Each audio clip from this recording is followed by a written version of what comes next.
Good morning, good afternoon, or good night, my fellow Chiebits. Today, I'm here to bring all of you the weekly anime review of Durarara Season 3. And with this week's episode of Durarara, we get multiple perspectives from different characters. So, usually when it comes to Durarara, the episodes tend to focus on one character. That's kind of how the format of this series is. Usually when it comes to like the first episode or right before a major event is about to go down, we get multiple perspectives at once, and that's kind of what this episode is. So this episode is mainly just set up for what we should expect for the next couple episodes. For instance, clarifying what each individual characters are probably going to be seeing from their viewpoint in the upcoming episodes. So we get to see a brief summary of what we should expect very soon from all these individual situations, and that's kind of what this episode is about. Now, there's quite a few things going on in this episode that really has me quite hyped up, because I remember in last season when I was doing my reviews, in Season 2, or X2, a bunch of Chiebits were telling me that Mikoto, his smile and the way he was acting when he stabbed, you remember when he stabbed that person in his fucking hand with the pen? I think it was a pen, wasn't it a pen he stabbed someone with?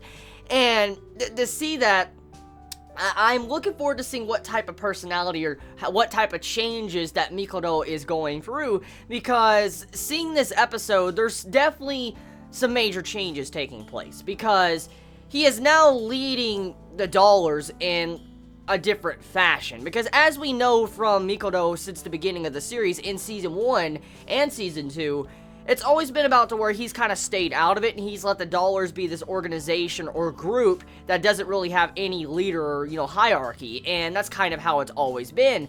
And then after seeing this episode and the slow gradual build-up of the reveal towards the end, you get to see that the people that encountered Mikoto in the last season that, came to him and talked to him about, wanting to lead the dollars and all that, and lead them, he is now leading them, and they're dressing themselves up like blue squares, and they are going around and just removing people from the Dollars website. For instance, people that do not, do well. For instance, people are starting problems, becoming stalkers, whatever. They're going around and they're trying to remove those people from the Dollars website. So Mikoto's kind of taking out the trash. That's kind of what is going on right now. He's going around cleaning up all these bad problem, bad issued people in his group and just trying to make it to where it's a better place. That's kind of what Mikoto is doing at the moment. So that entire setup I'm looking forward to, because, Mikoto's friend is coming back to the town, and he's coming back to the town because he heard that some of the blue squares might be a part of the dollars, and so he's coming to stop that. But little does he know, Mikoto is leading that little violent group.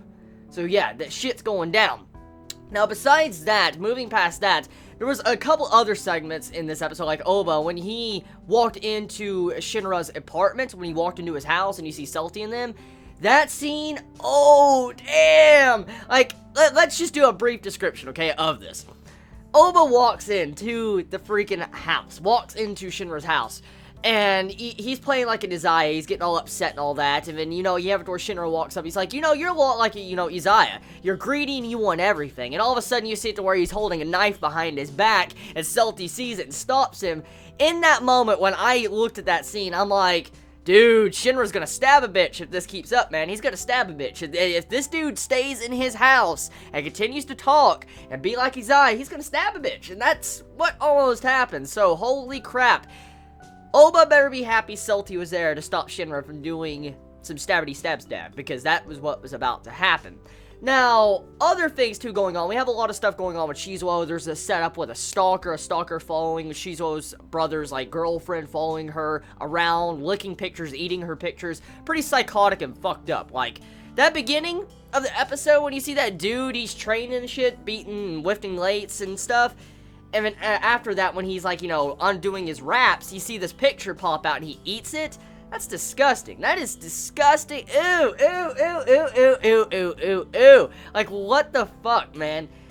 There's some crazy people out there. I mean, we know there is. There is some crazy people out there in the world, so I don't really think that's something that wouldn't happen, because I know for a fact there's probably some out there that would do something like that. But damn, dude.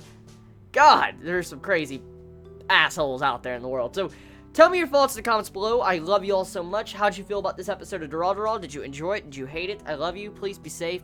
Chibi out.